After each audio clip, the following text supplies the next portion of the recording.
بسم اللہ الرحمن الرحیم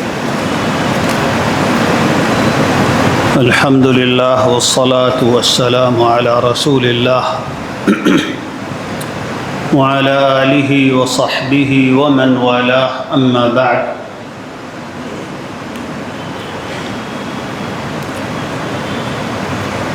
محترم علماء کرام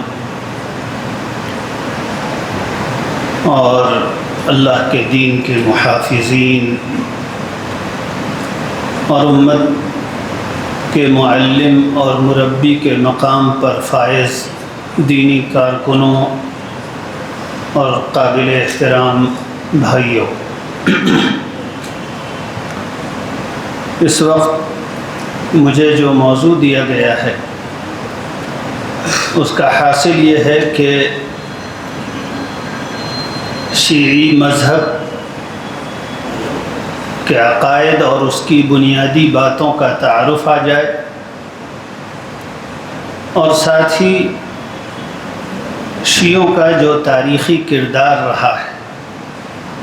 سیاسی طور پر، اور امت کو ان سے جو نقصان پہنچا ہے اس کا تذکرہ کر دیا جائے، اور اس کے ساتھ پھر اس وقت شیعیت جو ایک زندہ اور متحرک دعوت کے طور پر سرگرم ہوئی ہے، اس دعوت کا طریقہ کار کیا ہے اور لوگوں کو اس گمراہی سے محفوظ کرنے کے لیے ہم لوگوں کو کیا راستہ اختیار کرنا چاہیے، اس کا کچھ بیان ہو جائے۔ آپ حضرات علماء کرام ہیں، اس لیے بہت زیادہ تفصیل کی اور تشریح کی ضرورت نہیں ہے، لیکن میں اس سلسلے میں چند باتیں مرتب نقاط کے طور پر پیش کرنے کا ارادہ رکھتا ہوں۔ اللہ تعالیٰ میری مدد فرمائے اور میں ایسی باتیں کہہ سکوں جو ہم سب لوگوں کے لیے بھی نافع ہوں، اور ان کے ذریعے عوام کو پوری صورتحال سمجھانا اور اس گمراہانہ عقیدہ کی گمراہی اور اس کے نقصان سمجھانا ہمارے لیے آسان ہو جائے۔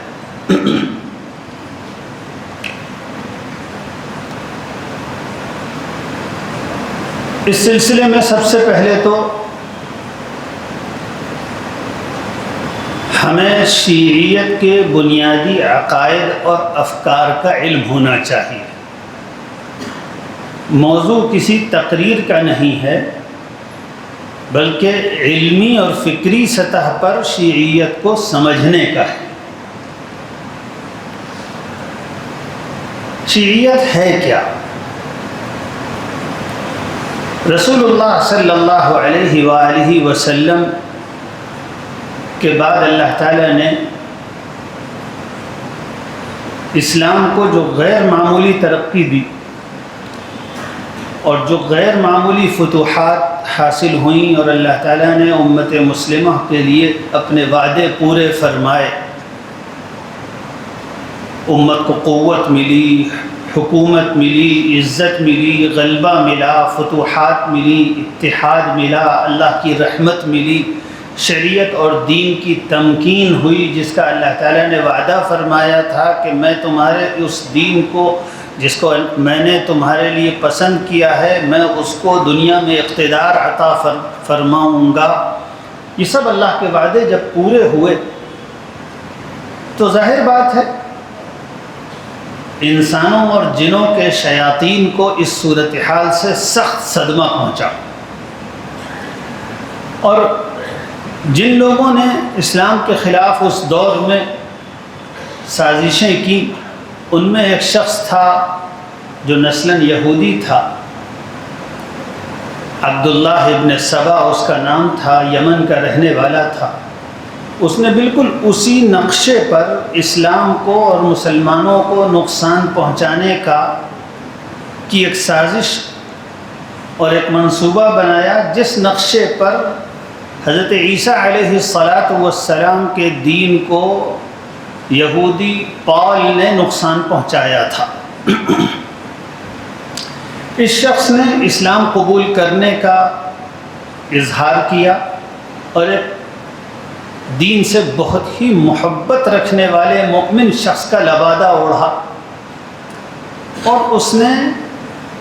دور دراز کے ان علاقوں میں جن کے عوام سادہ لوح تھے لیکن دین سے بہت محبت کرنے والے تھے، انہوں نے باقاعدہ دینی تربیت نہیں پائی تھی اور دین کا کوئی گہرا ان کے پاس علم نہیں تھا، لیکن اللہ سے، اس کے رسول سے بہت محبت کرنے والے لوگ تھے، اور ایسی آبادیاں حجاز مقدس سے دور دراز علاقوں میں بہت تھی۔ صحابہ کرام کے ہاتھ پر اللہ تعالیٰ نے جو فتوحات عطا فرمائی تھیں، اس کے نتیجے میں عراق میں، مصر میں، شام میں، دور دور تک شہروں میں فوجیں پھیل گئی تھیں، اور ان کی بڑی تعداد عرب بدوؤں کی اور ایسے سادہ اور کم علم اور پرجوش مسلمانوں کی ہوا کرتی تھی جن کو کوئی سازشی عنصر اور کوئی فساد پھیلانے کے لیے منصوبہ بنانے والا دماغ آسانی سے شکار کر سکتا تھا۔ تو اس شخص نے اس منصوبے کے تحت باقاعدہ اسفار شروع کیے پورے عالم اسلام میں۔ ہم جب تاریخ پر نظر ڈالتے ہیں تو یہ شخص ایک بہت دردمند مسلمان کی شکل میں کبھی ہمیں کوفہ میں نظر آتا ہے، کبھی بصرہ میں نظر آتا ہے، کبھی شام میں اور دمشق میں ہوتا ہے، کبھی مصر میں ہوتا ہے۔ غرض یہ اور اس کی جماعت جو اسی منصوبے کے تحت متحرک ہوئے تھے کہ مسلمانوں کے اندر افتراق پیدا کرنا ہے اور آپس میں ان کو لڑا دینا ہے، اس لیے کہ آپس میں ان کو لڑائے بغیر ان کی طاقت کو کمزور کرنا ممکن نہیں ہے۔ اس منصوبے کے تحت اس نے کام شروع کیا، اور اس نے اور اس کے منصوبے میں شامل سازشی منافقوں نے یہ پروپیگنڈا کرنا شروع کیا کہ اصل میں تو رسول اللہ صلی اللہ علیہ وسلم اپنے گھر والوں کو، خصوصاً حضرت علی رضی اللہ عنہ کو اپنے بعد کے لیے حکمراں بنانا طے فرما چکے تھے، مگر ابو بکر و عمر اور ان کی پارٹی کے ظالموں نے ایسا نہیں کرنے دیا۔ اور پھر دھیرے دھیرے بات آگے بڑھی اور بغاوت کروانے کے لیے اس جماعت اور اس ٹولی نے دور دراز شہروں میں اور فوجوں میں یہ پروپیگنڈا کیا کہ عثمان رضی اللہ عنہ، جن کا یہ زمانہ تھا، انہوں نے اور ان کے گورنروں نے پورے عالم اسلام میں سخت فساد اور ظلم کا بازار گرم کر رکھا ہے اور دین میں بڑی تحریف کی ہے، لہٰذا اس وقت کا سب سے اہم کام یہ ہے کہ عثمان کو اس منصب سے ہٹاؤ اور اس ٹولی کے ہاتھ سے اقتدار اپنے ہاتھ میں لو۔ اس کا پروپیگنڈا کیا، اور اس دوران یہ لوگ سیدنا حضرت علی رضی اللہ عنہ کے بارے میں بڑے غلو آمیز خیالات پھیلاتے رہتے تھے، اتنے کہ خود حضرت علی رضی اللہ عنہ کو اس کی بار بار تردید کرنی پڑتی تھی۔ تفصیل کا یہ موقع نہیں، اگر آپ شیعیت کی تاریخ حضرت عثمان رضی اللہ عنہ کے زمانے میں اس سازشی ٹولی نے کیا کیا کیا، پھر حضرت علی رضی اللہ عنہ کے زمانے میں انہوں نے کیسا فساد مچایا، پھر حضرت معاویہ رضی اللہ عنہ کے زمانے میں کیسی کیسی تحریفیں ہوئیں اور کیسی بغاوتیں ہوئیں، اور امت کے اتحاد کو چور چور کرنے اور اس کی صفوں میں انتشار پیدا کرنے کی کیسی منظم سازشیں ہوتی تھیں، اور کس قدر زیر زمین اور خفیہ، اس کی آپ تاریخ پڑھیں گے تو آپ کو حیرت ہوگی کہ آج کے زمانے میں ہم لوگ جو سمجھتے ہیں کہ زیر زمین کام کرنے والی خفیہ تحریکیں کیسے کام کرتی ہیں، بالکل اسی کی کوئی تصویر ہم کو عصر اول میں نظر آ رہی تھی۔ تو یہ آغاز تھا شیعیت کا، اور دھیرے دھیرے ان لوگوں نے زیر زمین ایک تھوڑی سی تعداد کو طرح طرح کی پٹیاں پڑھائیں۔ غرض تیسری صدی ہجری کے آتے آتے ان کا غلو ایک مستقل مذہب کی شکل اختیار کر گیا۔ تیسری صدی ہجری کے آتے آتے ان کے غلو نے ایک مستقل مذہب کی شکل اختیار کر لی، جو اپنی حقیقت میں اسلام کا ایک بالکل متوازی اور الگ مذہب تھا، اور پھر اس کی کتابیں ان لوگوں نے لکھی جو خفیہ طور پر منتقل ہوتی رہیں، تا کہ ایک وقت وہ آیا کہ یہ مذہب ظاہر ہو گیا۔ یہ اس کی مختصر سی تاریخ ہے کہ یہاں سے شیعیت پیدا ہوئی۔ اب اس کے بعد ہم لوگ تعارف حاصل کریں کہ شیعیت کے عقائد کیا ہیں، بنیادی عقائد کیا ہیں شیعیت کے۔ شیعیت کے عقائد میں سب سے بنیادی عقیدہ ان کا عقیدہ امامت ہے۔ ہم لوگوں کی زبان میں جو لفظ بولا جاتا ہے امامت، جس معنی میں، شیعوں کے یہاں امام اور امامت اس سے بالکل الگ ایک مفہوم ہے۔ لہذا سب سے پہلے یہ بات سمجھ لیجئے کہ یہ امامت شیعوں کے تصور میں امامت بالکل الگ چیز ہے، اور اہل سنت والجماعت کے تصور میں دینی امامت کا جو تصور ہے وہ بالکل الگ ہے۔ شیعوں کے عقیدہ امامت کی حقیقت یہ ہے کہ ان کے نزدیک رسول اللہ صلی اللہ علیہ جس طرح اللہ تعالیٰ کی طرف سے جس طرح نبی مقرر ہوتے ہیں،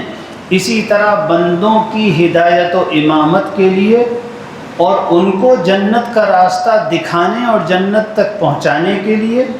اور ان کی دنیا میں دینی اور دنیاوی امامت اور حکمرانی کے لیے، ہدایت کے لیے اور دینی اور دنیاوی امامت اور حکمرانی کے لیے اسی طرح اللہ کی طرف سے شخصیتیں منتخب ہوتی ہیں، مقرر ہوتی ہیں، جنہیں امام کہا جاتا ہے، جس طرح اللہ کی طرف سے ہمارے اور آپ کے نزدیک رسول مقرر ہوتے ہیں۔ یہ امام جو ہوتے ہیں یہ بالکل نبیوں جیسے ہوتے ہیں، بلکہ حقیقت یہ ہے کہ شیعوں کے نزدیک مرتبہ امامت مرتبہ نبوت سے بھی اونچی چیز ہے۔ یعنی جس طرح انبیاء علیہم السلام کو جب کسی انسان کے نجات پانے کے لیے اور ہدایت پانے کے لیے شرط ہے کہ وہ اللہ کے نبیوں پر ایمان لائے اور ان کو اللہ کا مقرر کردہ نبی مانے، اسی طرح کسی شخص کے مؤمن ہونے کے لیے شیعوں کے نزدیک کسی شخص کے مؤمن ہونے کے لیے شرط ہے اور نجات پانے کے لیے شرط ہے کہ وہ ان اماموں کو صرف یہی نہیں کہ ان اماموں کو مانے اور ان سے عقیدت رکھے، نہیں، ان کو ویسا ہی امام مانے جیسے شیعی تصور میں ان کو امام مانا جاتا ہے۔ یعنی جس طرح نبی کی نبوت پر ایمان لانا شرط ایمان اور شرط نجات ہے، شیعیت کا عقیدہ ہے کہ امام کی امامت پر ایمان لانا، ائمہ 12 اماموں کی امامت پر ایمان لانا اور ان کو اللہ کا مقرر کردہ امام ماننا، یہ نجات کے لیے اور ایمان کے لیے شرط ہے۔ تیسری بات یہ کہ یہ لوگ یہ ائمہ شیعوں کے نزدیک نبیوں کی طرح ہی معصوم ہوتے ہیں، ان سے کوئی غلطی ہو ہی نہیں سکتی، ان کی زبان سے حق کے علاوہ کچھ نکل ہی نہیں سکتا۔ یہ وہی کہتے ہیں جو اللہ ان سے کہلواتا ہے، یہ وہی کہتے ہیں جو اللہ ان سے کہلواتا ہے۔ چوتھی بات یہ کہ نبی اور رسول ہی کی طرح ان کی اطاعت بھی امت پر فرض ہوتی ہے۔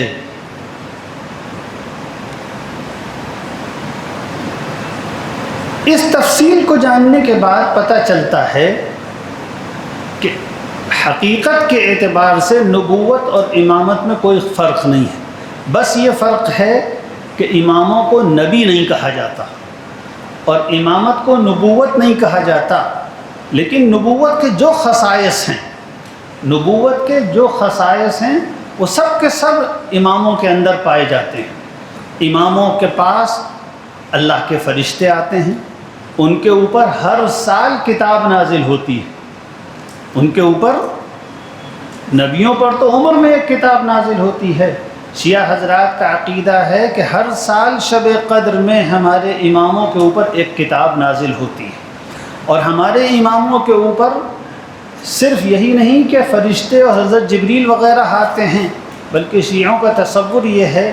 کہ حضرت جبریل کے علاوہ کوئی اور مخلوق ہے جو فرشتوں سے بھی اونچے درجے کی اور حضرت جبریل علیہ السلام سے بھی اونچے درجے کی ہے،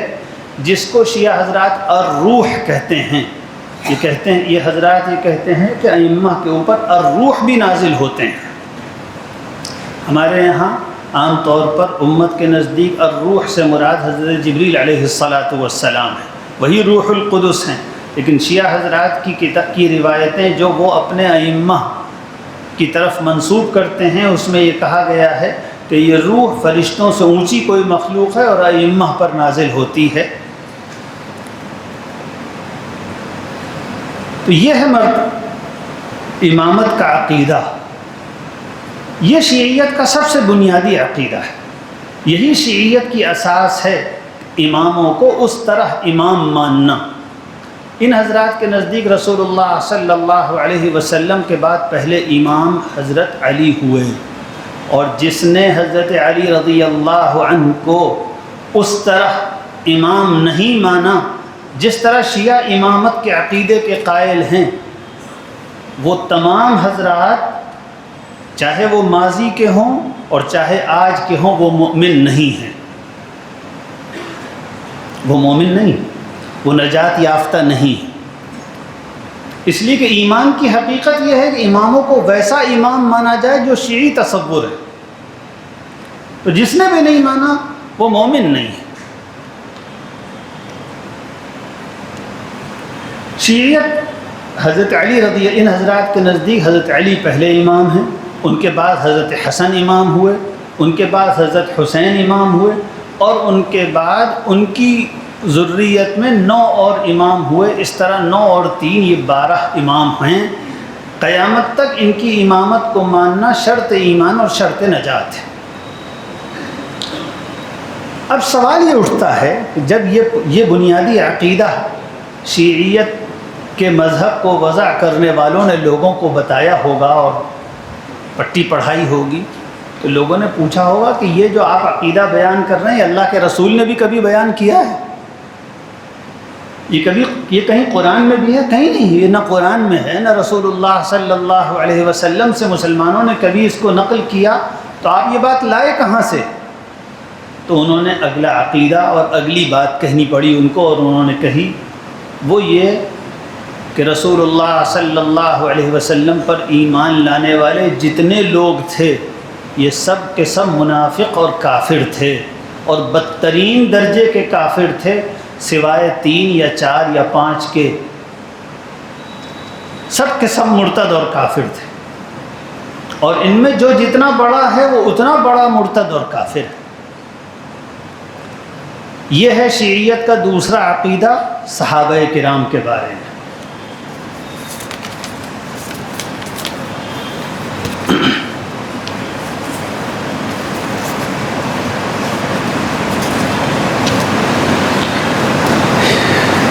شیعہ حضرات کی جو مذہب کی اہم ترین کتابیں ہیں جس میں انہوں نے اپنے ائمہ سے اپنے مذہب کو نقل کیا ہے، اس میں انہوں نے بالکل صراحت کے ساتھ بے شمار ایسی روایات نقل کی ہیں جن کا حاصل یہ ہے کہ حضرت ابو بکر اور حضرت عمر رضی اللہ عنہ نے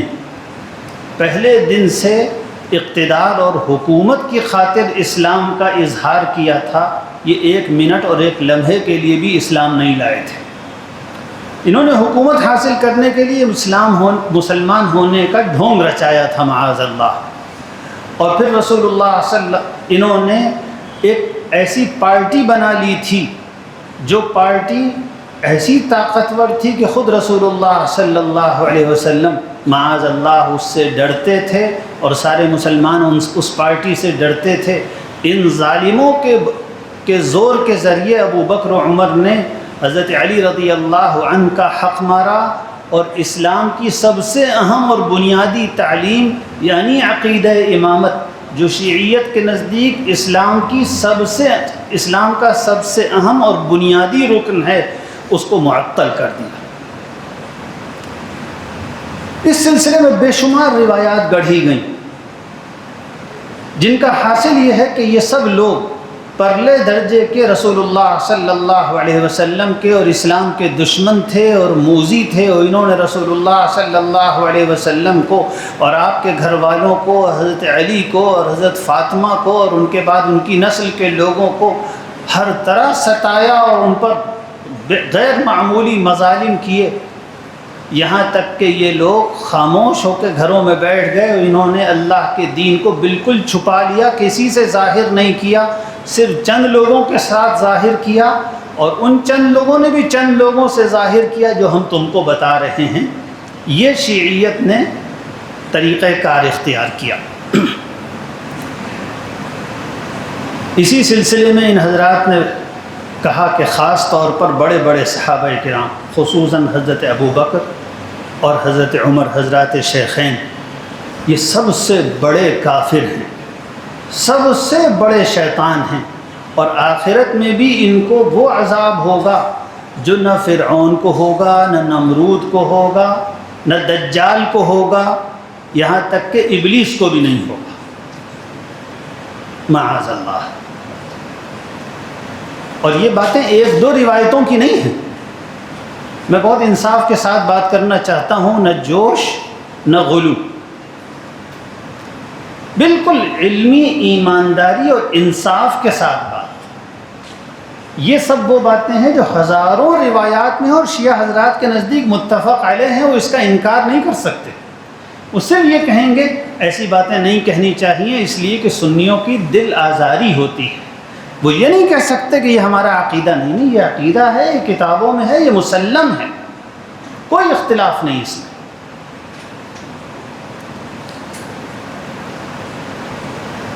صرف ایک روایت میں نقل کرنا چاہتا ہوں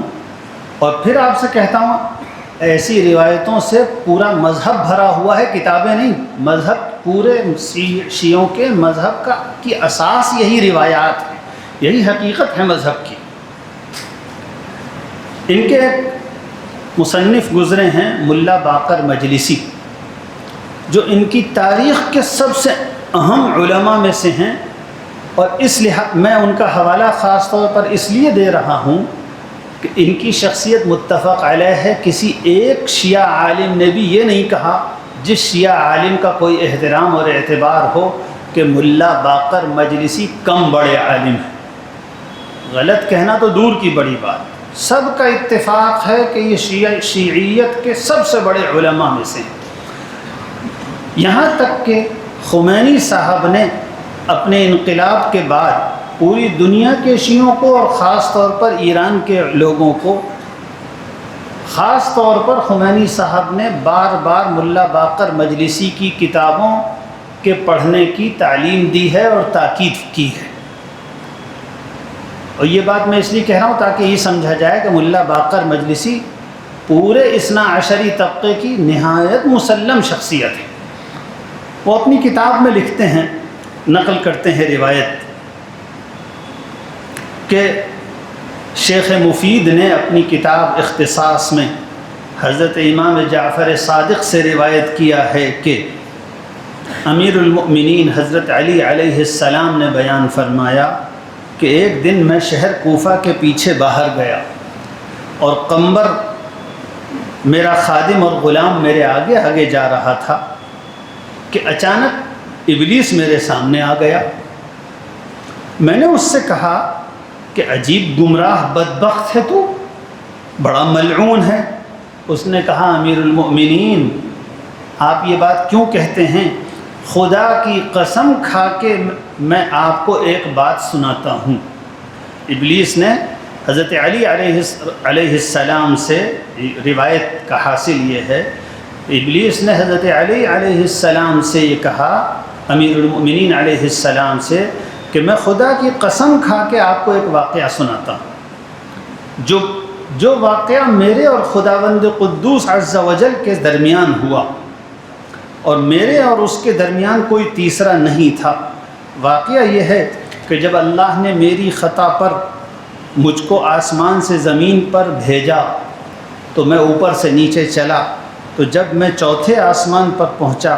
تو میں نے خداوند عز و جل سے عرض کیا کہ اے میرے خدا اور اے میرے مالک و آقا، میں گمان نہیں کرتا کہ تو نے مجھ سے زیادہ شقی اور بدبخت کوئی مخلوق پیدا کی ہوگی۔ ابلیس نے اللہ سے کہا کہ میں گمان نہیں کرتا کہ مجھ سے زیادہ بدبخت اور شقی کوئی مخلوق تو نے پیدا کی ہوگی۔ تو اللہ تعالیٰ نے مجھ سے کہا میں نے ایسی مخلوق پیدا کی ہے تو جو تجھ سے بھی زیادہ شقی اور بدبخت ہے، تو ذرا جا جہنم کے داروغہ مالک کے پاس، وہ تجھ کو اس مخلوق کی صورت اور اس کی جگہ دکھلا دے گا۔ تو میں جہنم کے داروغہ کے پاس گیا اور میں نے اس سے کہا کہ خداوند عز و جل حکم دیتا ہے کہ مجھے وہ ان آدمیوں کو دکھلاؤ جو مجھ سے بھی زیادہ شقی اور بدبخت اور مجھ سے بھی زیادہ جس کو جہنم میں عذاب ملے گا۔ تو وہ داروغہ جہنم مجھے جہنم کی طرف لے گیا، اور جہنم کے اوپر جو سرپوش اور ڈھکن رکھا ہوا تھا اس نے وہ اٹھایا، اس میں سے سیاہ رنگ کی ایسی آگ باہر نکلی کہ مجھے لگا کہ یہ آگ مجھے بھی اور داروغہ جہنم کو بھی کھا جائے گی۔ داروغہ جہنم نے اس سے کہا کہ ساکن ہو جا، تو وہ ساکن ہو گئی۔ پھر مجھے وہ جہنم کے دوسرے طبقے میں لے گیا، تو اس میں سے بھی ایسی آگ نکلی جو اس پہلی والی آگ سے بھی زیادہ سیاہ اور گرم تھی۔ اسی طرح داروغہ جہنم مجھ کو مختلف طبقوں میں لے جاتا رہا، اور ہر طبقے سے ایسی آگ نکلتی جو اس سے بھی زیادہ تیز و تاریک اور زیادہ گرم ہوتی، یہاں تک کہ وہ مجھے جہنم کے 7ویں طبقے میں لے گیا۔ اس میں سے ایسی آگ نکلی کہ میں نے گمان کیا کہ یہ آگ مجھے اور جہنم کے داروغہ کو اور اللہ کی پیدا کی ہوئی تمام مخلوق کو جلا کر بھسم کر دے گی۔ تو میں نے آگ کی دہشت اور خوف سے اپنی آنکھوں پر ہاتھ رکھ لیے اور اس طرح آنکھیں بند کر لیں، اور میں نے داروغہ جہنم سے کہا کہ اس آگ کو حکم دو کہ یہ ٹھنڈی اور ساکن ہو جائے ورنہ میں مر جاؤں گا۔ تو داروغہ جہنم نے کہا تیری موت کے لیے وقت مقرر ہے، تو اس سے پہلے نہیں مرے گا۔ آگے ابلیس بیان کرتا ہے کہ میں نے جہنم کے اس 7ویں طبقے میں 2 آدمیوں کو دیکھا کہ ان کی گردنوں میں آگ کی زنجیریں ہیں اور ان کو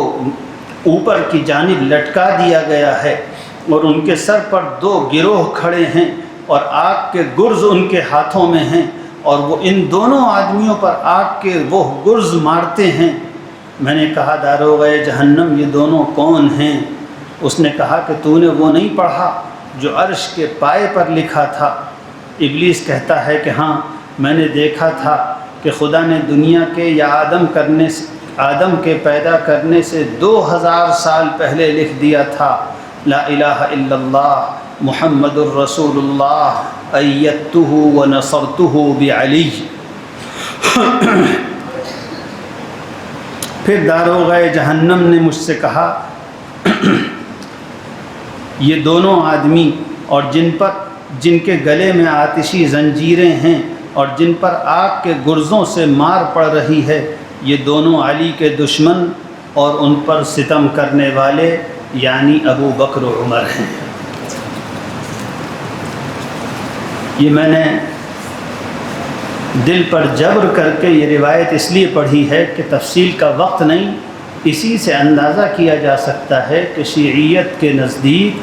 حضرات شیخین امامین کبیرین حضرت ابو بکر اور حضرت عمر رضی اللہ عنہ کس درجے کے کافر اور زندیق ہیں۔ اور یہ صرف پچھلی کتابوں میں نہیں ہے، آج بھی عقیدہ یہی ہے، ذرہ برابر فرق نہیں ہے، ذرہ برابر فرق نہیں ہے۔ ہاں سیاسی مقاصد سے یہ کہا جاتا ہے کہ ایسی باتیں نہ کہی جائیں، یعنی اہل سنت کے کانوں تک نہ پہنچیں، لیکن کہا سب کچھ جاتا ہے، اشاروں میں کہا جاتا ہے۔ خمینی صاحب کی ایک کتاب ہے کشف الاسرار، ہے فارسی میں، واقعہ یہ ہے وہ کشف الاسرار ہے، کوئی بھید نہیں ہے۔ ہاں کہا گیا ہے سب کچھ بڑی فنکاری سے، اس میں حضرت ابوبکر اور حضرت عمر رضی اللہ عنہ کا نام لیے بغیر، لیکن اس طرح کہ ہر آدمی سمجھ جائے یہ سب کچھ کہا گیا ہے، سب کچھ کہا گیا۔ ان کو فرعون سے بڑا کافر، ان کو نمرود سے بڑا کافر، ان کو آزر سے بڑا کافر، ان کو ابو جہل اور ابو لہب سے بڑا کافر کہا گیا ہے۔ بہرحال مقصد صرف یہ ہے کہ یہ بتایا جائے کہ شیعیت کا یہ عقیدہ ہے۔ دھوکے میں وہی آدمی رہ سکتا ہے جو مطالعہ نہ کرے، لیکن افسوس کہ بہت بڑی تعداد دھوکے میں ہے اور اس پر تیار بھی نہیں کہ مطالعہ کر لے۔ مسلمان دانشوروں کی ایک بڑی تعداد دھوکے میں ہے اور اس کے لیے بھی آمادہ نہیں کہ اس سے کہا جائے کہ مختصر سی وہ کتابیں جو علماء اسلام نے لکھی ہیں شیعی عقائد کے تعارف کے سلسلے میں، آپ ان کو پڑھ لیجئے تاکہ آپ کی غلط فہمی دور ہو جائے، تیار نہیں ہے۔ اس کی وجہ کیا ہے کہ ایک بہت بڑی تعداد مسلمانوں کی ایسی پیدا ہو گئی ہے جن کے نزدیک عقائد اور ایمانیات کا کوئی مقام نہیں رہا ہے، بس اس کی فکر ہے کہ مسلمان بحیثیت قوم متحد رہیں اور ترقی کریں۔ ایک بڑی تعداد مسلمانوں کی اس جہالت میں مبتلا ہے، اور یہ بہت بڑی جہالت ہے۔ ہم سب، ہم ہی نہیں، ہر زمانے کے علماء اور ائمہ اسلام اور دین کے داعی اس کے دل سے متمنی ہیں کہ مسلمانوں کو اللہ تعالیٰ فلاح دارین نصیب فرمائے، دل سے متمنی، اور اس کے لیے وہ ایسی حقیقی صحیح اور نفع بخش کوششیں بھی کرتے رہتے ہیں جن سے یہ مقصد حاصل ہو۔ لیکن اس کا یہ مطلب تو نہیں ہے کہ مادی ترقی اور عروج کے لیے عقائد اور ایمانیات کے مسئلے سے آنکھیں بند کر لی جائیں اور امت کے اور میدان کھلا چھوڑ دیا جائے گمراہیوں کے داعیوں کے لیے اور کفر و زندقہ پھیلانے والوں کے لیے کہ وہ ایمان کی متاع پر ڈاکے ڈالیں اور اللہ کے نبی صلی اللہ علیہ وآلہ وسلم کی امت کے ہاتھ سے دین اور ایمان جاتا رہے۔ یہ تو نہیں کر سکتے ہم۔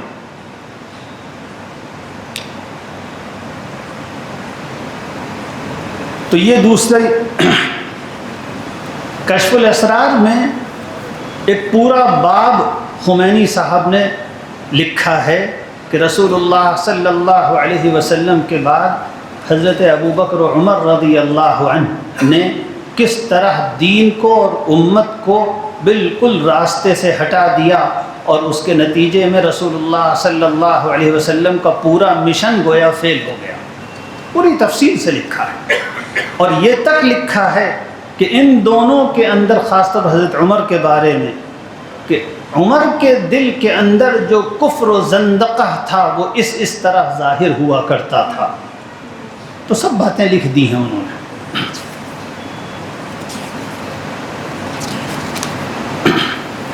شیعیت کا تیسرا عقیدہ، جس پر جو گویا شیعیت کا بہت اہم عقیدہ ہے، وہ یہ ہے جب یہ عقیدہ پیدا ہوا اور لوگوں کو بتایا گیا کہ دین کی سب سے اہم تعلیم عقیدہ امامت ہے، اور دین کی اصل بنیاد اور اساس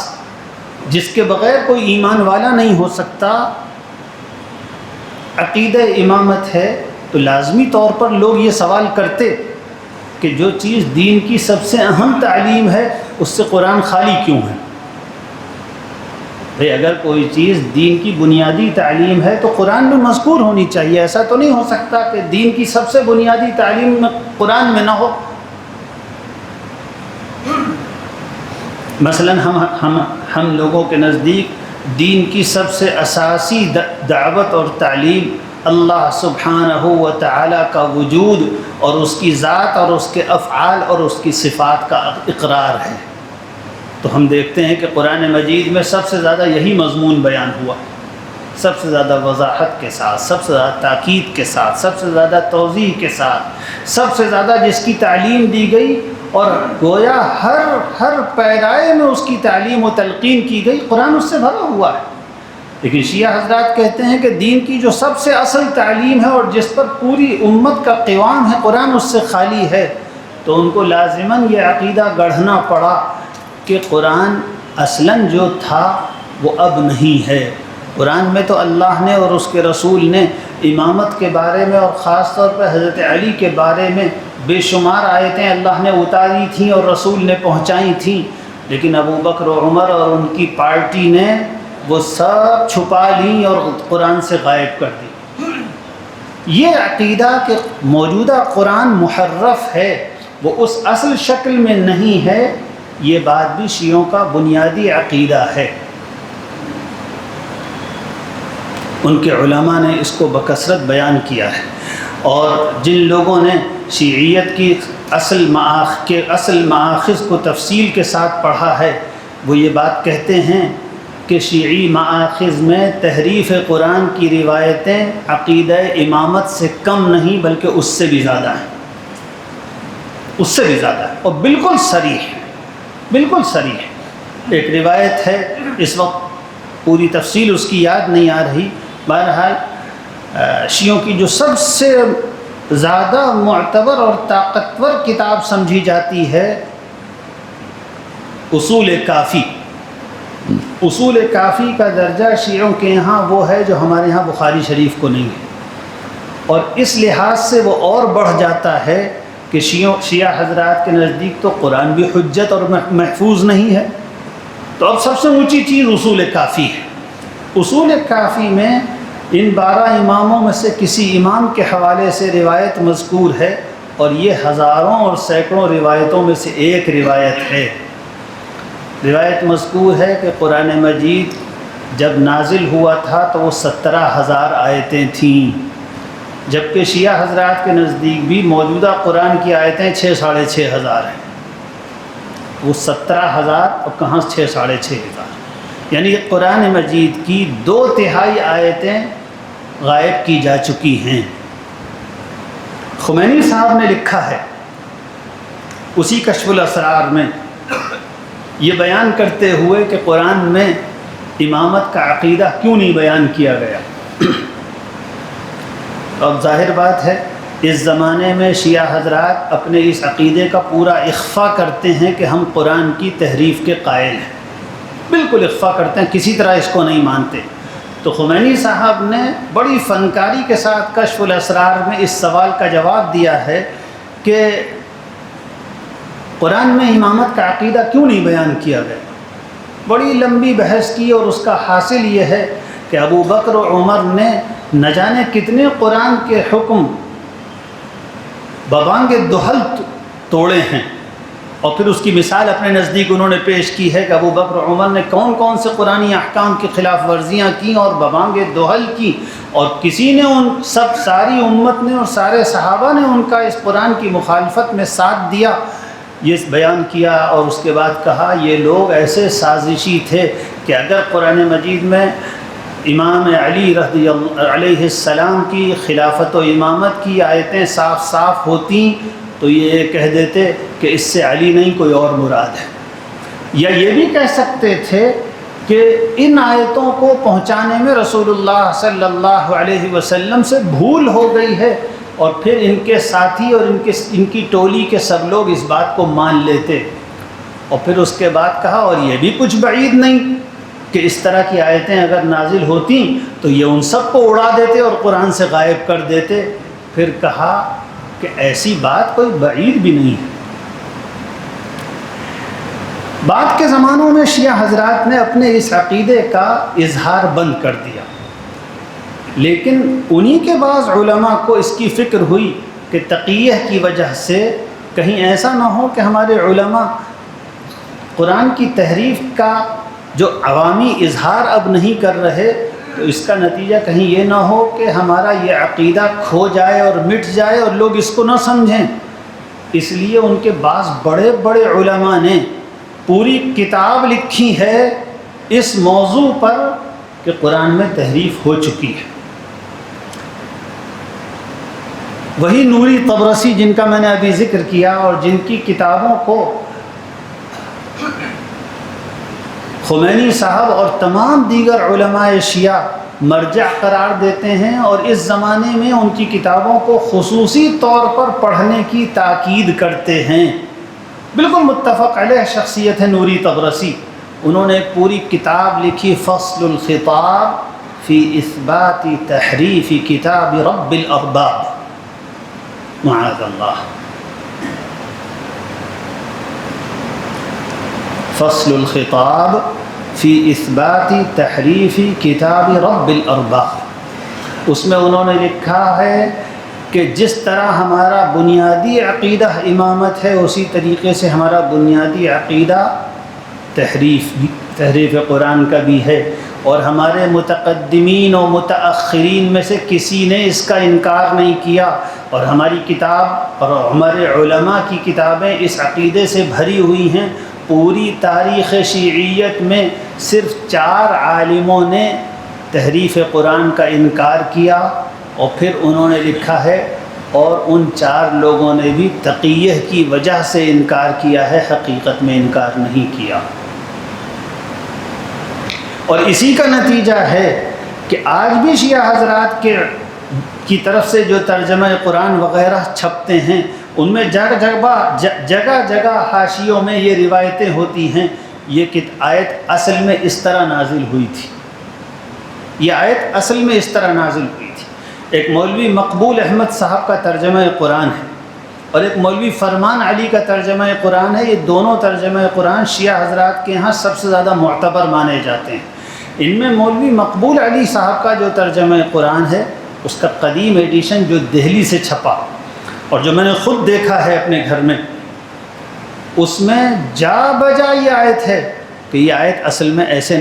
جا بجا یہ لکھا گیا ہے، یہ آیت ایسے اس طرح نہیں، اس طرح نازل ہوئی تھی۔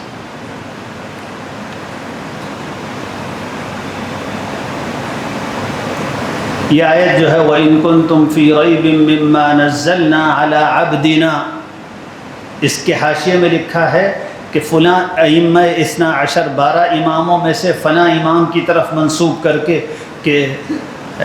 شیخ کلینی شیخ اکبر نے اپنی کتاب اصول کافی میں نقل کیا ہے فلاں امام کے حوالے سے کہ یہ آیت اصل میں اس طرح نازل ہوئی تھی،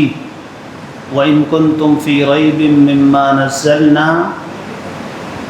عَلَىٰ عَبْدِنَا فِي عَلِيٍّ، یہاں پر فی علی آیت میں تھا، یہ قرآن لکھنے والوں نے اڑا دی۔ اور یہ تو ایک ہے ایسی، جب یہ کہا جاتا ہے کہ 1000 سے زیادہ آیتیں غائب ہیں تو پھر اس کے بعد کیا بچتا ہے؟ غرض عقیدہ تحریف قرآن شیعیت کا تیسرا بڑا عقیدہ ہے۔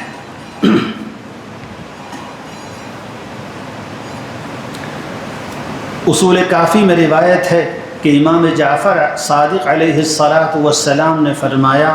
وہ قرآن جو جبریل محمد صلی اللہ علیہ وسلم پر لے کر نازل ہوئے تھے اس میں 17,000 آیتیں تھیں۔ اس ارشاد کی، اس روایت کی شرح کرتے ہوئے اصول کافی کے شارح علامہ قزوینی نے لکھا ہے کہ امام جعفر صادق کے اس ارشاد کا مطلب یہ ہے کہ اصل قرآن میں سے بہت سا حصہ ساقط اور غائب کر دیا گیا اور موجودہ قرآن کے مشہور نسخوں میں نہیں ہیں۔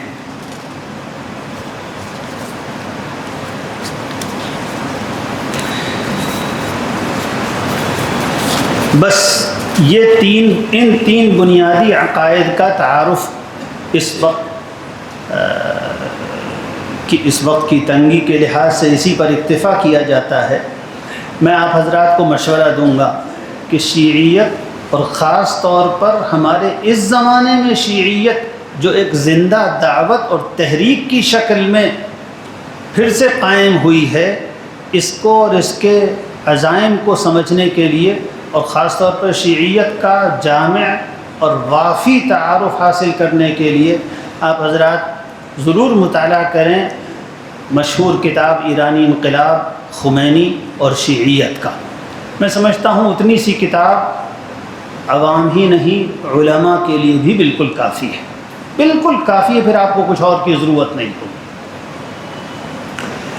میری گفتگو کے موضوع کا دوسرا حصہ ہے شیعیت کا سیاسی کردار. اگر آپ حضرات غور کریں تو دراصل شیعیت پہلے دن سے خالص مذہبی تحریک ہے ہی نہیں، وہ ایک نیم سیاسی اور نیم مذہبی تحریک ہے. وہ پہلے دن سے سیاسی تحریک ہے. پہلے دن سے اس کا مقصد خلافت راشدہ کو بدنام کرنا، صحابہ کرام کی تکفیر، امت مسلمہ میں تفریق اور جنگیں کرانا. اور یہ بات تو تاریخی ثبوتوں کے ساتھ موجود ہے کہ قرن اول میں جو جنگیں ہوئیں وہ شیعیت اور سبائیت کی بافیدہ تھی، اسی کی سازش کا نتیجہ تھی. تو وہ لوگ جو شیعیت کو محض ایک گمراہی سمجھتے ہیں عقائد کی، وہ شیعیت کو پورے طور پر نہیں جانتے. شیعیت تو اپنی اساس میں ایک سیاسی تحریک تھی.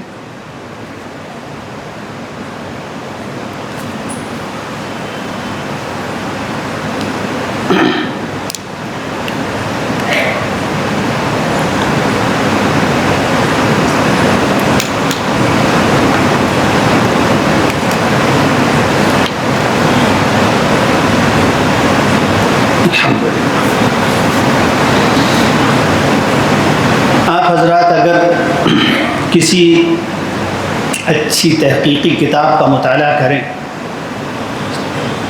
فتنہ اولا کے بارے میں، یعنی اس فتنہ کے بارے میں جو امت کے جسم میں تیر کی طرح پیوست ہوا اور بڑی خونریزی کا سبب بنا، یعنی وہ فتنہ جو سیدنا حضرت عثمان رضی اللہ عنہ کے خلاف بغاوت کی شکل میں ظاہر ہوا. اگر کسی اچھی تحقیقی کتاب کا مطالعہ کریں تو آپ کو پتہ چلے گا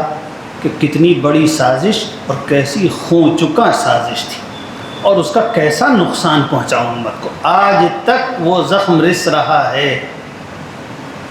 حضرت عثمان رضی اللہ عنہ نے ان پیشین گوئیوں کی بنیاد پر، جو پیشین گوئیاں رسول اللہ صلی اللہ علیہ وسلم نے فرمائی تھیں اور جن کا ایک حصہ ایسا تھا کہ حضرت عثمان رضی اللہ عنہ سے تنہائی میں کچھ باتیں آپ نے فرمائی تھیں،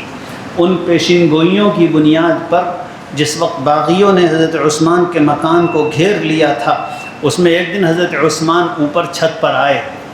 اور آ کر انہوں نے رسول اللہ صلی اللہ علیہ وسلم کی ان پیشین گوئیوں کی بنیاد پر یہ کہا، او لوگو ہوش کے ناخن لو، اگر آج تم نے تلوار نکال لی اور مجھ کو قتل کر دیا تو قیامت تک امت میں باہمی خونریزی ختم نہیں ہو سکے گی. تو یہ ایسی سیاسی تحریک ہے جو آج تک خونریزیوں کا ذریعہ بن رہی ہے. پھر حضرت علی رضی اللہ عنہ کا پورا زمانہ اسی تحریک اور اس کے پیدا کیے فتنے کے نتیجے میں پیش آنے والی جنگوں میں گزر گئے. پھر حضرت معاویہ رضی اللہ عنہ کے زمانے میں کبھی اس پر بند لگ گیا لیکن خاتمہ نہیں ہو سکا. آخر بنو امیہ کی خلافت گئی، پھر اس کے بعد بنو عباس کی خلافت آئی. اس پوری مدت میں یہ فتنہ خون چکا ہی رہا، خونریزیاں ہوتی رہیں، بغاوتیں ہوتی رہیں، امت میں فکری انتشار قائم رہا، گمراہیاں پھیلتی رہیں. اور وضع حدیث کا تو سب سے بڑا سبب ہے، محدثین اور امت کی تاریخ پر نظر رکھنے والے لوگوں کا اتفاق ہے کہ دین میں تحریف، غلط عقائد کی ایجاد اور امت کو داخلی طور پر گمراہ کرنے میں شیعیت جیسا فتنہ کوئی نہیں. اور جتنا بڑا محرک اور داعی وضع حدیث کا یہ ہے، اتنا بڑا کوئی اور سبب وضع حدیث کا امت کی تاریخ میں نہیں پایا گیا. پھر آگے ہم آتے ہیں، صرف ہم 2-3 واقعات ذکر کرتے ہیں کہ شیعیت کی سیاسی طور پر وفاداریاں کس کے ساتھ ہیں. امت کی تاریخ میں سب سے بڑی خونریزی اور امت کو سب سے بڑی شکست جو ہاتھ آئی ہے وہ تاتاریوں کے ہاتھ، مشرک تاتاریوں کے ہاتھ، جو مسلمانوں کا خون بہا، خلافت کا ادارہ تاراج ہوا، بغداد لہو لہان ہوا، بلکہ چیر دیا گیا اور پھاڑ دیا گیا. اور نہ کبھی اتنا خوف پھیلا، نہ ایسی مغلوبیت ہوئی، نہ ایسا ستم ڈھایا گیا امت کی تاریخ میں جیسا تاتاریوں کے حملوں کے دوران ہوا۔ اس وقت جو مورخین معاصر ہیں،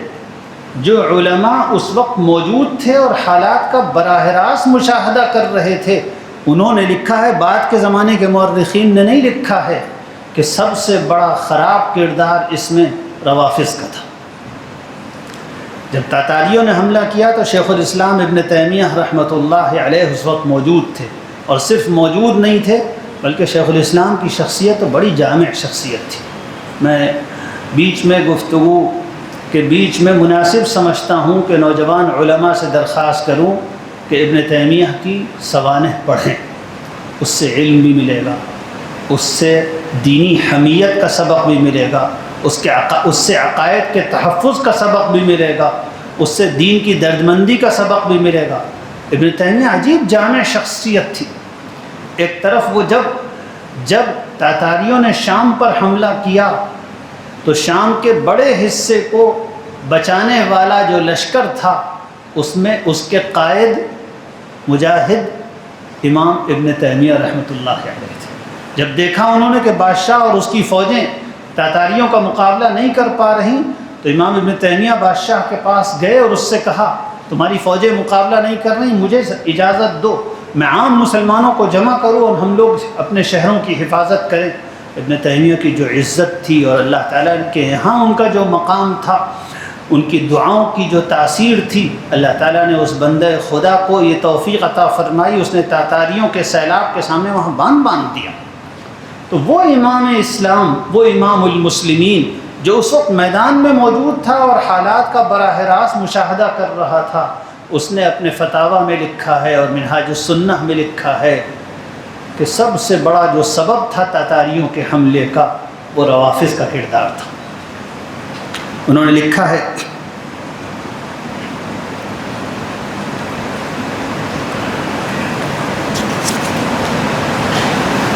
روافض کے بارے میں مجموع الفتاویٰ میں، وفیہم من، ترجمہ نہیں کروں گا میں وقت کی کمی کی وجہ سے، وفیہم من معاونۃ الکفار علی المسلمین ما لیس فی الخوارج والرافضہ تحب التتار وتحب دولتهم لأنه يحصل لهم بها من العز ما لا يحصل بدولة المسلمين والرافضة هم معاونون للمشركين واليهود والنصارى على قتال المسلمين وهم كانوا من أعظم الأسباب في دخول التتار إلى أرض المشرق بخراسان والعراق والشام وكانوا من أعظم الناس معاونة لهم على أخذهم لبلاد الإسلام۔ روافض نے سب سے زیادہ مدد کی تھی تاتاریوں کی۔ آگے لکھتے ہیں، جو شام کے ساحلی علاقوں میں جب نصارہ اور مسلمانوں کے درمیان جنگ ہوئی تو روافض نے یہ چاہا کہ نصارہ غالب آ جائیں اور ان کی مدد کی، اور جب مسلمانوں نے عکہ فتح کر لیا تو روافض کو بہت غم ہوا۔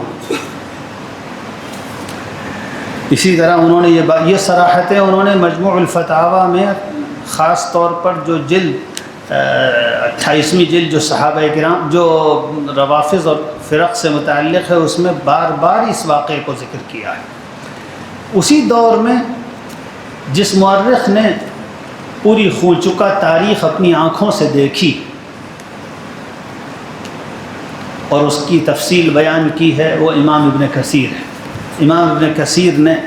لکھا ہے البدایہ والنہایہ میں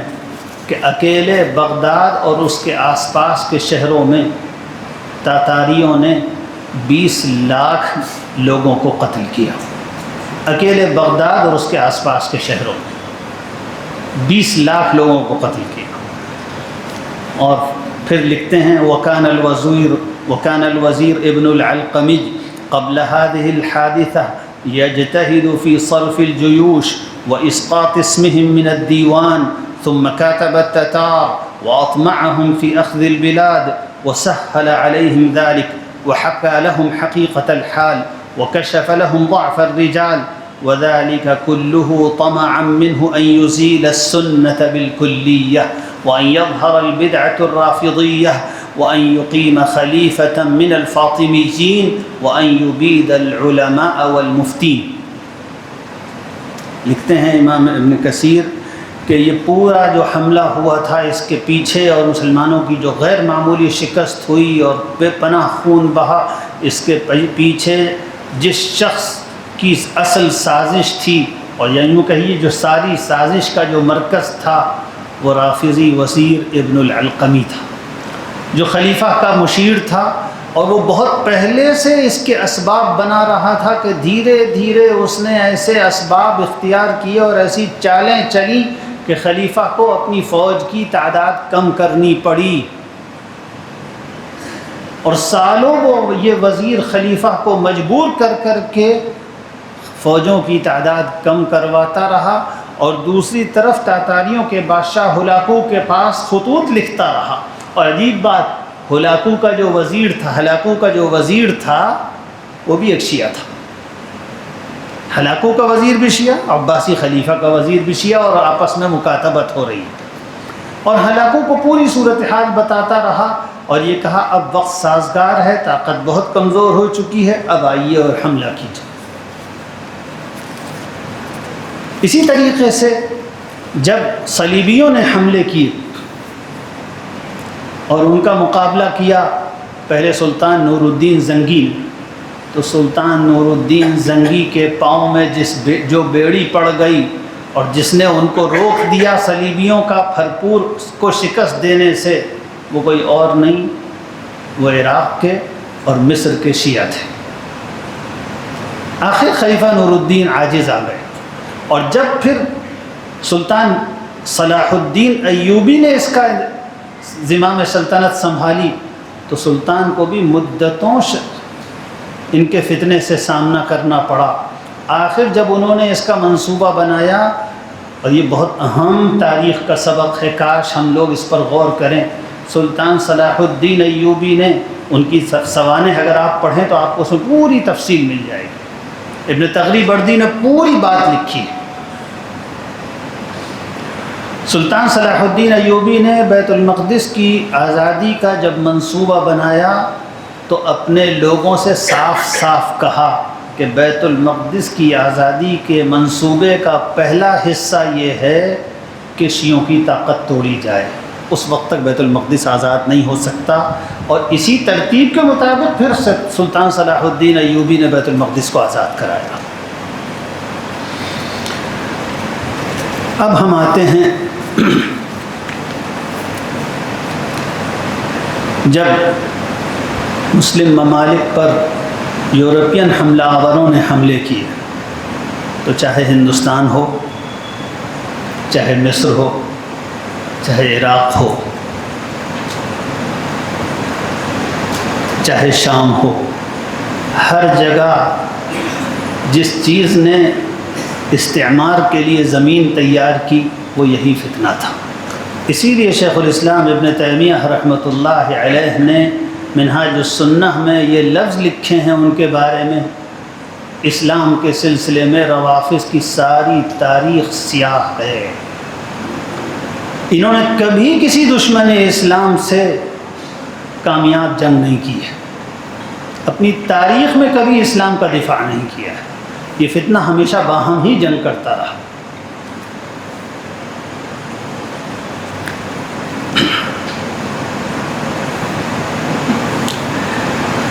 ماضی قریب میں جب ایران میں خمینی صاحب کا انقلاب آیا تو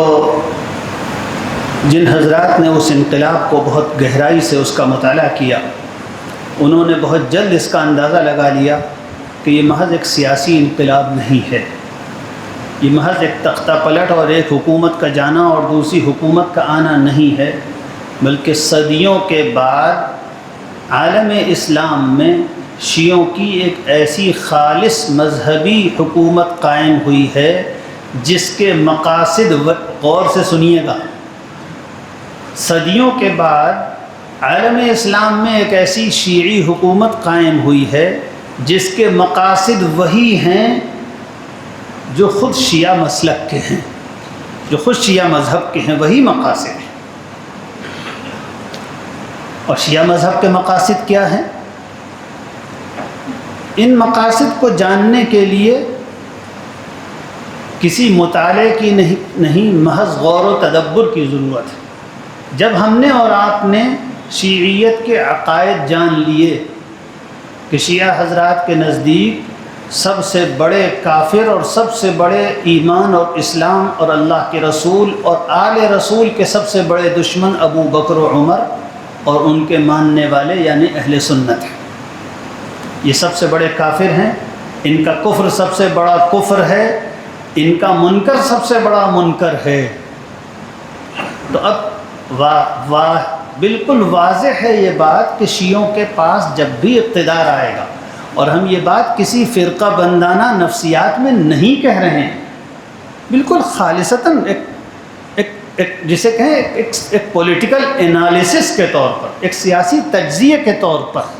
کہ اس فکر اور خیال اور مذہبی عقیدے کے حامل لوگوں کے پاس جب بھی اقتدار آئے گا تو ان کا پہلا نشانہ بڑا کفر ہوگا کہ چھوٹا کفر ہوگا۔ اور ان کے ہاں یہ بات بالکل طے ہے کہ وہ نفرت ان کو ہو ہی نہیں سکتی عیسائیت سے یا کسی اور قسم کے کفر سے جو سنیت سے ہے، اس لیے کہ یہی سب سے بڑا کفر ہے۔ جس کی بھی نظر اس نظریہ تاریخ پر ہوگی جو نظریہ تاریخ شیعیت کا ہے، جس نقطہ نظر سے شیعیت نے عہد رسالت کو اور عہد خلافت کو، حضرت علی کو اور ائمہ جو ان کے نزدیک ائمہ ہیں ان کو جس نظر سے دیکھا ہے، تو اب آپ غور کیجئے کہ ان کے دل کے جذبات اور ان کے نفسیاتی میلانات کس قسم کے ہوں گے۔ تو پھر جب شیعی مقاصد کے لیے کوئی ریاست قائم ہوگی تو اس کی منصوبہ بندی کس سمت کو ہوگی، مشرق میں ہوگی کہ مغرب کو ہوگی، اچھی طرح کوئی ذہین آدمی بھی سمجھ سکتا ہے۔ ہاں کوئی ناواقف ہو یا ابلہ اور بیوقوف ہو تو وہ کسی ناواقفیت میں مبتلا رہ سکتا ہے۔ اسی لیے یہ تو ایک بالکل بدیہی اور عقلی تجزیہ تھا۔ اسی لیے جیسے ہی ایران میں یہ حکومت قائم ہوئی، فوراً ایرانی ذمہ داران کی طرف سے ایک زبردست تحریک چلائی گئی کہ یہ انقلاب صرف ایران کی حد تک محدود نہیں رہے گا، بلکہ یہ انقلاب، اس کا دائرہ پھیلایا جائے گا تمام عالم اسلام میں۔ اور اس کے لیے ایک خاص اصطلاح ایرانی حکومت اور خود خمینی صاحب استعمال کرتے تھے، عربی میں تصدیر الثورہ، انقلاب کو ایکسپورٹ کرنا ہے، انقلاب کا دائرہ پھیلانا ہے۔ انقلاب کی پہلی برسی پر خمینی صاحب نے جو خطبہ اپنی پوری قوم اور خصوصاً اعیان حکومت اور افواج کو دیا ہے، پہلا خطبہ جو انہوں نے دیا ہے اور جس میں انہوں نے اپنی پوری قوم اور خصوصاً علماء اور اعیان سلطنت، اعیان حکومت اور افواج کو مخاطب بنا کر جو بات کہی ہے اور جو باقاعدہ تاریخی طور پر دستاویزی طور پر موجود ہے، اس میں یہ کہا ہے ہم لوگوں کو یہ خیال رکھیے، یہ انقلاب کی پہلی برسی ہے سن 1980 میں، ہم لوگوں کے سامنے یہ بات بالکل واضح رہنی چاہیے کہ ہمارا مقصد یہ نہیں ہے کہ یہ انقلاب ایران کی سرحدوں کے اندر طاقتور اور محفوظ رہے، بلکہ ہمارا مقصد پہلے دول الجوار، خطے میں اپنے پڑوس کے ممالک میں اس انقلاب کو کے دائرے کو پھیلانا ہے، یہاں تک کہ حتی یرث اللہ الارض ومن علیہا۔ اب اس سے اگلی بات عرض کروں، شیعیت کے مقاصد کیا ہیں؟ یہ انقلاب، صحیح بات تو یہ ہے کہ آپ حضرات سبھی وہ کتاب ضرور پڑھیں جس کا میں نے ذکر کیا، اس کے بغیر شیعیت کا جو سیاسی رخ ہے اس کو آپ سمجھ نہیں سکیں گے۔ اس انقلاب کی بنیاد یہ ہے کہ شیعوں کو اپنے آخری امام منتظر، جو ایک افسانوی شخصیت ہیں جس کا کوئی تاریخی وجود نہیں تھا، لیکن بہرحال شیعوں کا عقیدہ ہے کہ 12ویں امام واپس آئیں گے، اور وہ آئیں گے مکے میں، اور اس وقت آئیں گے جب مکے میں ان کے ماننے والوں یعنی ان کی امامت پر ایمان لانے والوں کی تعداد کی طاقت اور حکومت ہوگی۔ لہٰذا ضروری ہے کہ دنیا میں موجود شیعہ حضرات کسی بڑے عالم و مجتہد فقیہ کو امام کا نمائندہ مان کر حکومت قائم کریں اور دنیا میں وہ کام کریں جو ائمہ کو کرنا ہے، تاکہ امام مہدی آ سکیں۔ وہ کہاں آئیں گے؟ شیعوں کے 12ویں امام کہاں آئیں گے؟ دمشق میں آئیں گے؟ مکے میں آئیں گے۔ لہذا اس حکومت کے لیے ضروری ہے کہ ان کے آنے کے لیے زمین تیار کرے تاکہ وہ مکے میں آئیں، اور پھر ان کا عقیدہ ہے کہ جب امام مہدی آئیں گے تو وہ اپنے نہ ماننے والے ناصبیوں کو، اور ہم سب شیعہ حضرات کی اصطلاح میں اہل سنت سب ناصبی ہیں، اور جو بھی آدھا پونا شیعہ ہوتا ہے وہ سنیوں کو ناصبی کہنا شروع کر دیتا ہے۔ شیعہ حضرات کہتے ہیں کہ جب امام غائب آئیں گے تو ناصبیوں کو قتل کریں گے، اور معاذ اللہ مکے سے وہ اپنے ماننے والوں کا لشکر لے کر مدینے جائیں گے اور اس کو فتح کریں گے، اور معاذ اللہ اضرم اللہ افواہہم نارا، حضرت ابو بکر و حضرت عمر رضی اللہ عنہ کو اپنی قبروں سے نکالیں گے اور ان کو زندہ کریں گے، اور ان کو ان کے کفر اور نفاق پر سزائیں دیں گے، اور معاذ اللہ ثم معاذ اللہ چھوڑ دیں۔ کیا کہیں اللہ۔ اب اس تناظر میں سمجھیے کہ ایران کے مقاصد کیا ہیں۔ اس تناظر میں اور پس منظر میں سمجھیے ایران کے مقاصد کیا ہیں۔ افسوس ہمارے علماء دنیا کے سیاسی حالات سے بالکل واقف نہیں رہتے۔ آپ پڑھیے کہ دنیا میں اس وقت گزشتہ 10-20 سالوں میں کیا کیا لکھا گیا ہے شیعی ہلال کے بارے میں۔ یمن، ایران، عراق، سیریا، شیعہ کریسنٹ، گھیر لیا گیا عالم عرب کو، یمن، ایران، عراق، سیریا، سب جگہ گویا ایران کے تابع حکومتیں قائم کر دی گئی تھیں۔ وہ تو ادھر کچھ حالات پلٹے اور سیریا میں کچھ کا کچھ ہو گیا۔ بہرحال ہمیں تو اس وقت صرف یہ بتانا تھا کہ شیعہ مذہب کیا ہے، اس کے سیاسی عزائم کیا ہیں۔ ہم اس زمانے میں ادھر جو شیعیت کی دعوت دی جا رہی ہے اس میں خاص طور پر بہت ہمدردیاں کھینچنے کی کوشش کی جاتی ہے کہ ایران نے ہی فلسطین کی حمایت کی۔ ہمیں کیا پڑی ہے انکار کرنے کی؟ یہ کوئی بحث کا موضوع ہی نہیں۔ اصل مسئلہ یہ ہے کہ حمایت دنیا میں دنیا کی حکومتیں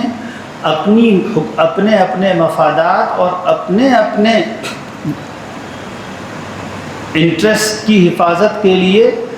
کسی سے صلح کرتی ہیں، کسی کی مدد کرتی ہیں، کسی سے دشمنی کرتی ہیں۔ یہ ہمارا موضوع نہیں ہے۔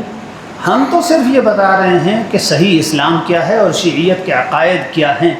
عقائد جب خراب ہیں اور ایسے خراب ہیں کہ بات کفر تک پہنچتی ہے تو پھر کس کی حمایت اور کس کی نہیں حمایت یہ کوئی مسئلہ نہیں ہے، اس سے ہمیں کوئی بحث بھی نہیں۔ اور سچی بات اس لیے بھی ہے کہ دنیا میں سیاست میں کیا کیا اندر چھپا ہوا ہوتا ہے ہم اس کو پورے طور پر جانتے بھی نہیں، تو ہمیں سیاسی باتیں اور پولیٹیکل باتوں کی حقیقت جاننے کا کوئی دعویٰ بھی نہیں ہونا چاہیے اور اس میں پڑھنا بھی نہیں چاہیے۔ صرف مذہبی طور پر کیا صحیح اسلام ہے اور کیا غلط ہے یہ جاننا چاہیے۔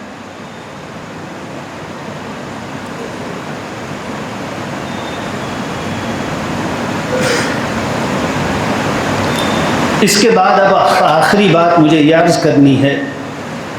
کہ ادھر چند سالوں سے، غالباً 8-10 سال سے یا اور زیادہ سے،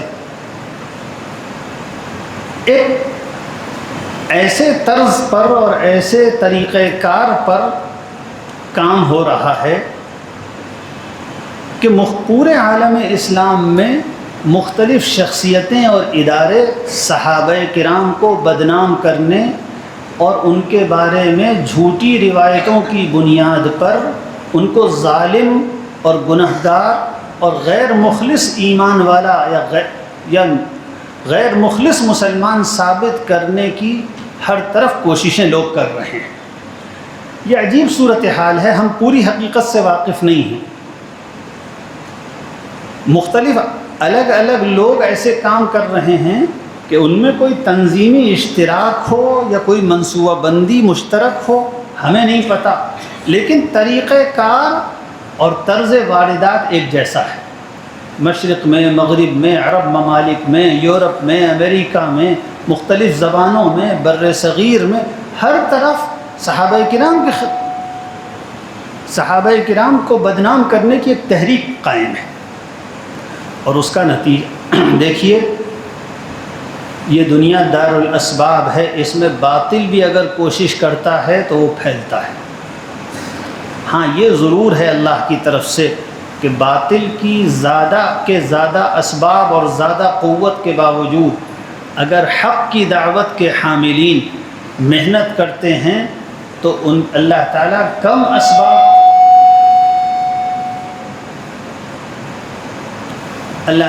کم اسباب کے باوجود اور کم کوششوں کے باوجود اللہ تعالیٰ حق کی مدد کرتا ہے۔ آپ پڑھیے اسلاف کے واقعات، آپ خاص طور پر ان ائمہ مجددین کی کوششوں کی تاریخ پڑھیے جنہوں نے اپنے زمانے میں گمراہیوں کے سیلاب کے سامنے اپنی انفرادی یا ارے بھائی اتنا آواز کا آپ لوگوں کو شوق ہے زور زور سے کرنے کا، ہلکی آواز کافی ہوتی ہے۔ عجیب بات ہے، چونکہ یہ ایک ہم لوگوں کی سیکھنے کی بات ہے، اس لیے بات بیچ میں روک کر کہتا ہوں۔ مجھے کبھی دینی جلسوں کے علاوہ دوسرے جلسوں میں جانا ہوتا ہے تو لگتا ہے یہاں سب کے کان ٹھیک ہیں، کم آواز میں سب سن رہے ہیں، لیکن جب دینی جلسوں میں آنا ہوتا ہے تو شبہ ہوتا ہے ہم سب لوگ بہرے ہیں، بہت زور کی آواز کی ضرورت ہے۔ کسی بڑے آڈیٹوریم میں جائیے، کسی کانفرنس میں جائیے، ہلکی آواز میں سب لوگ سن رہے ہوتے ہیں، لیکن مسلمانوں کے کسی جلسے میں جائیے تو جب تک شور نہ مچے اور اتنی زور سے لاؤڈ سپیکر نہ چلا رہا ہو کہ کسی کی سمجھ میں ہی نہ آئے کہ کیا شور ہو رہا ہے، اس وقت تک جلسے کے منتظمین کی بھڑاس نہیں نکلتی۔ زور سے بولنا یا زور کی آواز رسول اللہ صلی اللہ علیہ وسلم کی سنت کے خلاف ہے۔ ہلکے ہی بولنا چاہیے، اتنی ہی آواز میں حضور بولتے تھے جتنی آواز سب کو پہنچ جائے۔ تو جلسوں میں بھی آواز کم ہونی چاہیے، اور تبھی بات سمجھ میں آتی ہے۔ زیادہ زور کی آواز ہوتی ہے تو بات سمجھ میں نہیں آتی۔ اسی طریقے سے ایک بیماری اور ہو گئی ہے ہمارے جلسوں میں، گویوں کی دیکھا دیکھی مقرروں کو ایکو کا شوق ہو گیا ہے۔ ارے بھائی یہ گویوں کی چیزیں ہمیں آپ کو بات پہنچانی ہوتی ہے، سمجھانی ہوتی ہے، یہاں ایکو کا کام نہیں ہے۔ یہاں تو بہت سادہ آواز ہونی چاہیے، اور اصل مقصد تفہیم و تأثیر ہے۔ آپ سب حضرات علماء ہیں، آپ میں انشاءاللہ سب کے سب عوام کو مخاطب کرتے ہوں گے، گفتگو کرتے ہوں گے، سبق پڑھاتے ہوں گے۔ دیکھیے اصل مقصد تفہیم و تأثیر ہے، مقصد نہ جوش دکھانا ہے، نہ چلانا ہے، نہ غصے کا اظہار ہے۔ ہاں کبھی دینی حمیت میں خود غصہ آ جائے تو یہ سنت نبوی، لیکن مصنوعی غصہ اس سے بات خراب ہوتی ہے، اور ہم آپ آپس میں کچھ بھی بن جائیں، دوسرے ہمارا مذاق اڑاتے ہیں۔ آپ کو نہیں معلوم کہ جدید تعلیم یافتہ لوگ مولویوں کے چلانے کا مذاق اڑاتے ہیں،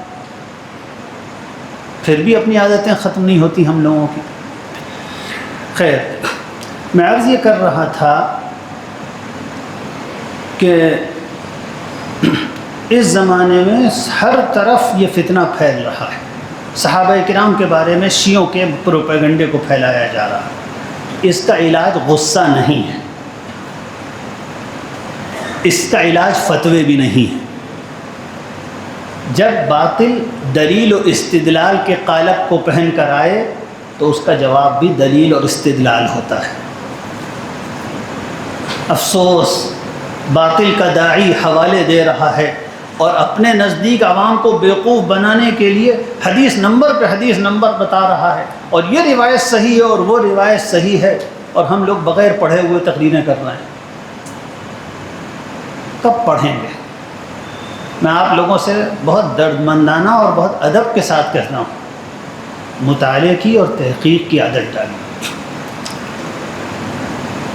میں آپ سے کیسے عرض کروں،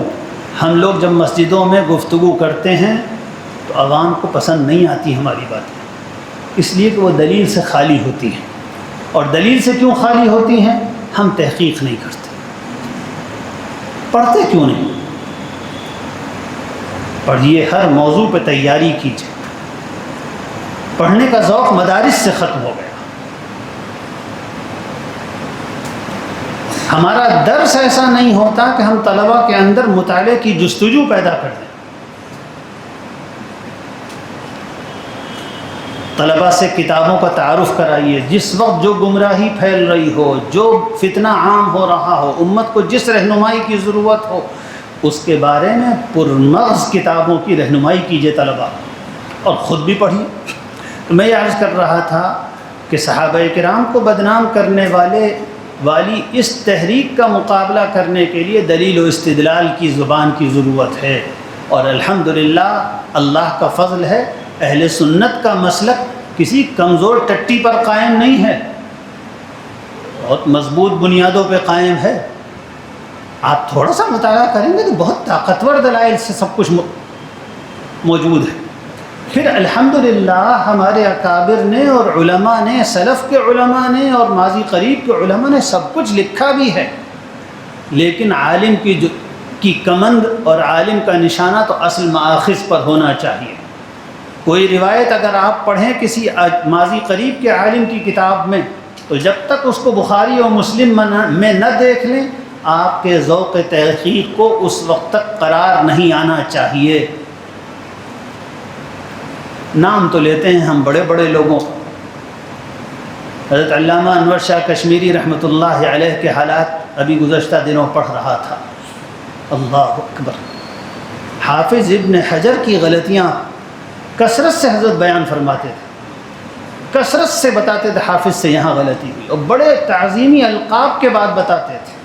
بہت تعظیمی القاب کے بعد کہ حافظ الدنیا فرماتے تھے، ان کہتے تھے حافظ الدنیا ہے، مگر غلطی ہو گئی۔ تو حافظ الدنیا کی غلطی کس کو پکڑ میں آئے گی؟ اسی کو تو جو اصل مآخذ کا مراجعہ کرے گا۔ نام سب کا لیتے ہیں، اصل کتابوں تک ہاتھ ہی نہیں اٹھتے، اور اب تو افسوس چاہتے ہیں کہ سب کچھ بس خطبات کی کتابوں میں مل جائے۔ یہ میں موضوع سے غیر متعلق باتیں نہیں کہہ رہا۔ جب تک علمی روایت ہمارے یہاں مضبوط نہیں ہوگی، جب تک ہمارے مدارس میں پختہ علم پیدا نہیں ہوگا، آپ ان کا مقابلہ نہیں کر سکتے۔ وہ براہ راست مستدرک حاکم کھلا لیے بیٹھا ہے، مسند احمد کھلی لیے بیٹھا ہے۔ یہاں ہمارے فارغین کا یہ حال ہے کہ عربی کتاب چھوتے ہوئے ڈر لگتا ہے، مقابلہ کریں گے یہ ان کا؟ اس لیے آپ حضرات اساتذہ ہیں، فتنہ مسلح ہو کر آ رہا ہے، اس کا مقابلہ بھی مسلح ہو کر ہی ممکن ہے۔ اس شیعیت کے اس تازہ تحریک اور اس تازہ دعوت کے سلسلے میں یہ بھی ضروری ہے کہ عوام کو شیعیت کی حقیقت کیا ہے یہ بھی بتایا جائے، اس لیے کہ یہ شیعیت کے لیے زمین ہموار کرنے والے جو داعی ہیں، ان کا طریقہ واردات یہ ہے کہ یہ صحابہ کرام کے بارے میں بدظن کریں گے، اہل سنت کے بارے میں بدظن کریں گے کہ یہ اہل بیت کا حق ادا نہیں کرتے، انہوں نے حوالے چھپا لیے، انہوں نے حدیثیں چھپا لی، اور یہ اتنی زمین تیار کر کے چلے جائیں گے۔ اب باری آئے گی شیعیت کے باقاعدہ داعی کی، اور وہ سوشل میڈیا پر موجود ہے، اور آج کل سوشل میڈیا کے ذریعے ہر شخص تک شیعیت کا داعی پہنچ جائے گا۔ آج کل صورتحال یہ ہے کہ آپ کس قسم کا مواد دیکھ رہے ہیں انٹرنیٹ پر، انٹرنیٹ اسی قسم کا، اس سے اگلے درجے کا میٹیریل آپ تک پہنچا دے گا۔ آپ سب صحابہ اور صحابہ پر اعتراضات معاذ اللہ آپ کیوں دیکھیں گے؟ انشاءاللہ آپ نہیں دیکھیں گے۔ تمثیلاً بھی نسبت آپ کی طرف کیوں کروں؟ کوئی شخص اگر صحابہ کرام پر اعتراضات کی گفتگویں دیکھے گا تو اگلا کچھ دنوں میں انٹرنیٹ اس کو خود شیعیت کے کسی برہنہ داعی تک پہنچا دے گا۔ انٹرنیٹ پہنچا دے گا آپ کو، کرنے شیعوں کے داعیوں کو کرنے کی بھی ضرورت نہیں ہوگی، وہ خود پہنچ جائے گا۔ اب وہ سنے گا کہ ہم نے فلاں محقق سنی عالم سے جو باتیں سنی تھیں، شیعہ حضرات وہی تو کہہ رہے ہیں۔ اب دھیرے دھیرے شیعیت کی طرف عوام کے قدم بڑھ رہے ہیں، وقت بہت زیادہ نہیں ہے۔ میرے حلقہ تعارف میں جو بہت وسیع کیا نہیں ہے، بہت محدود ہے، میرے حلقہ تعارف میں 2-3 لوگ باقاعدہ شیعہ ہو چکے ہیں۔ تو جب میرے حلقہ تعارف میں ہو چکے ہیں تو اور کتنے ہو چکے ہوں گے؟ اللہ تعالی ہم لوگوں کو توفیق نصیب فرمائے۔ بس یہ چند منتشر اور سی باتیں تھیں جو اس فتنے کے مقابلے کے سلسلے میں میں نے عرض کی۔ آخر میں پھر عرض کرتا ہوں اور ضرورت سمجھ کر عرض کرتا ہوں، بات مدلل بھی کہنی ہے، نمبر 2 سنجیدہ کہنی ہے۔ یہ شوق دل سے نکال دینا چاہیے کہ اپنے لوگ ہمیں داد دیں۔ اصل مقصد یہ ہے جو لوگ فتنے سے متاثر ہو چکے ہیں وہ اس کی گرداب میں سے نکل کر آئیں، اور وہ جب ہوگا جب آپ کی گفتگو کا انداز سنجیدہ ہو۔ تیسری بات اس سلسلے میں یہ بھی کہنی ہے، قرآن مجید نے مشرکین مکہ کے بارے میں بھی یہ کہا ہے، دیکھو ان کے ساتھ کوئی ناانصافی نہ ہو۔ ہمیں اور آپ کو یہ تعلیم اجنبی لگتی ہے اس لیے کہ ہم قرآنی ذوق سے دور ہیں۔ قرآن مجید مشرکین مکہ کے بارے میں کہتا ہے وَلَا يَجْرِمَنَّكُمْ شَنَآنُ قَوْمٍ أَن صَدُّوكُمْ عَنِ الْمَسْجِدِ الْحَرَامِ أَن تَعْتَدُوا وَتَعَاوَنُوا عَلَى الْبِرِّ وَالتَّقْوَى وَلَا تَعَاوَنُوا عَلَى الْإِثْمِ وَالْعُدْوَانِ۔ اور ایک اور جگہ کہتا ہے وَلَا يَجْرِمَنَّكُمْ شَنَآنُ قَوْمٍ عَلَىٰ أَلَّا تَعْدِلُوا۔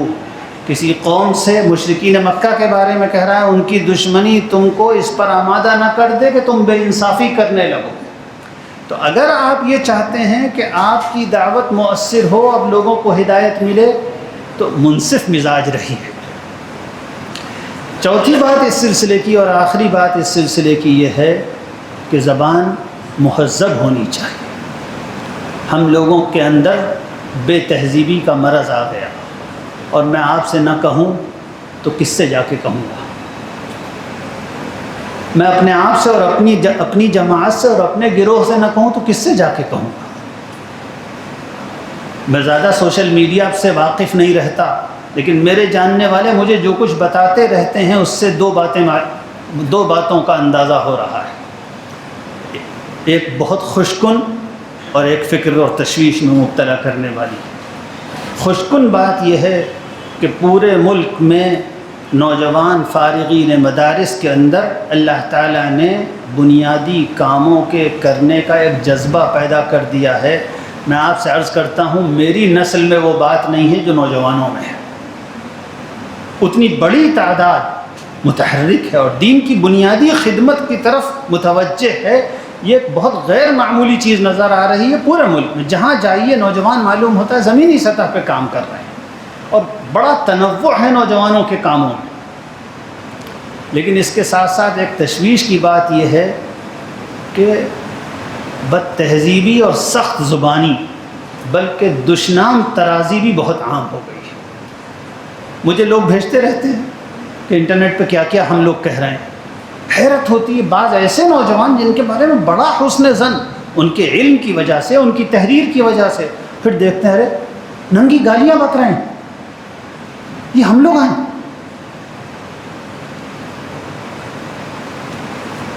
ٹھیک، تو یہ بات بہت اہم عرض کرنی ہے کہ بات مہذب انداز میں ہونی چاہیے۔ قرآن تو غیر مسلموں کے بارے میں کہتا ہے وَجَادِلْهُمْ بِالَّتِي هِيَ أَحْسَنُ۔